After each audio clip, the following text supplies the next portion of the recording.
My journey to the remote island of Siquijor in the Philippines began with excitement and a sense of adventure.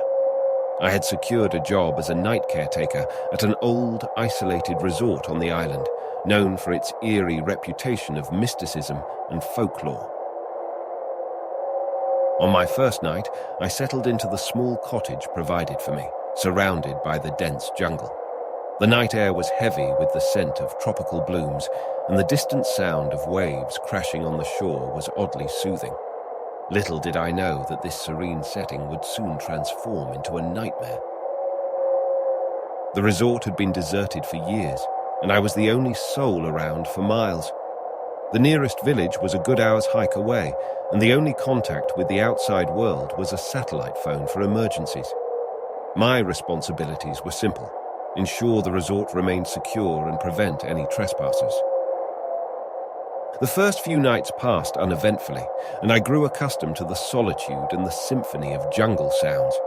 But on the fourth night, I heard a faint, eerie chant.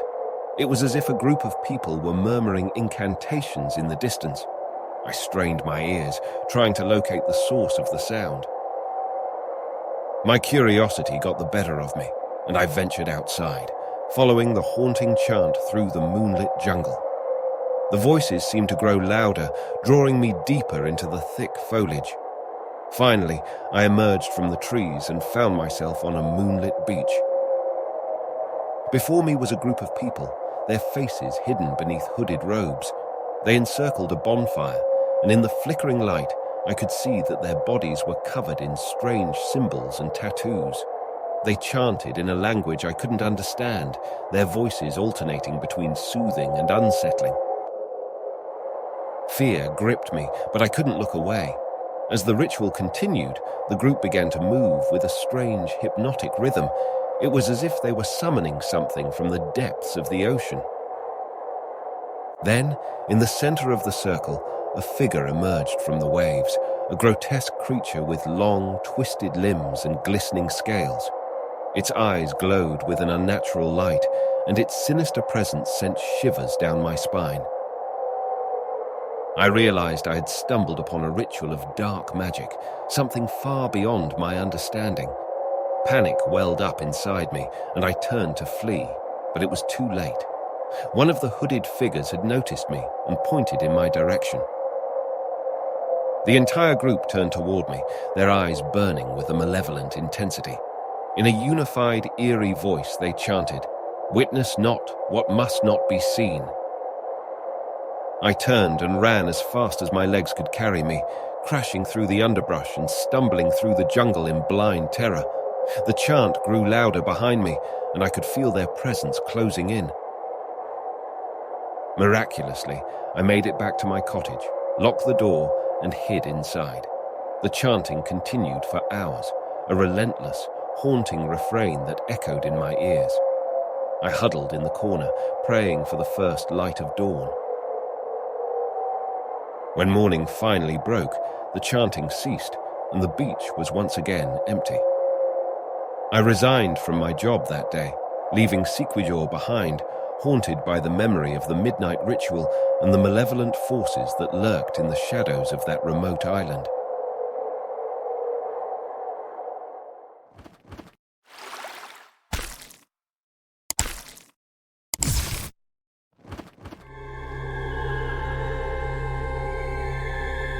I never imagined that taking a job as a security guard at the abandoned San Isidro Mental Asylum in the Philippines would lead to the most horrifying experience of my life.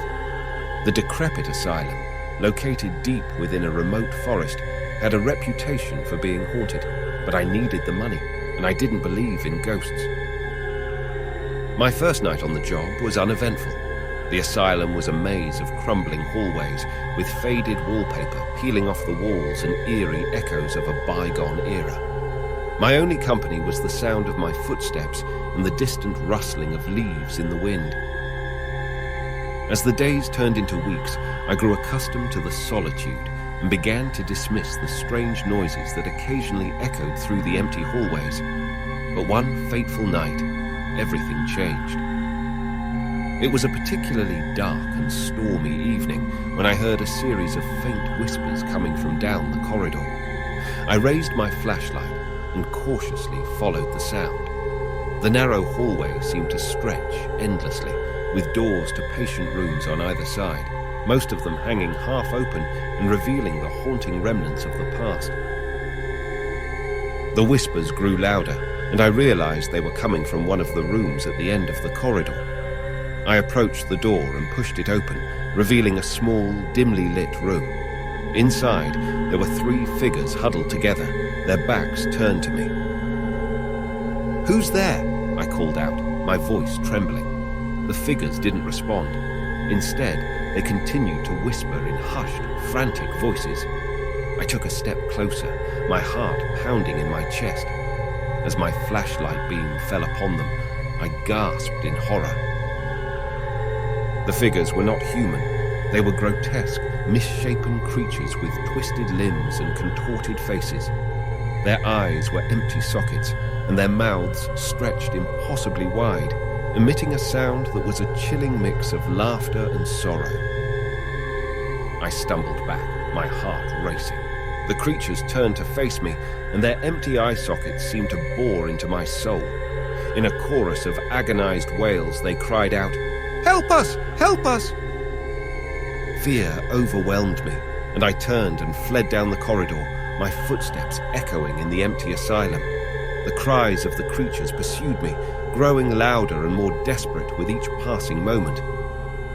I reached the exit, burst through the door, and found myself in the pouring rain, gasping for breath. I never looked back, leaving behind the asylum and its haunting inhabitants. I quit my job the next day, unable to shake the memory of those nightmarish creatures and the chilling pleas for help. The San Isidro Mental Asylum remained abandoned, a forsaken place where the line between the living and the dead had blurred into a nightmarish reality that I would never forget.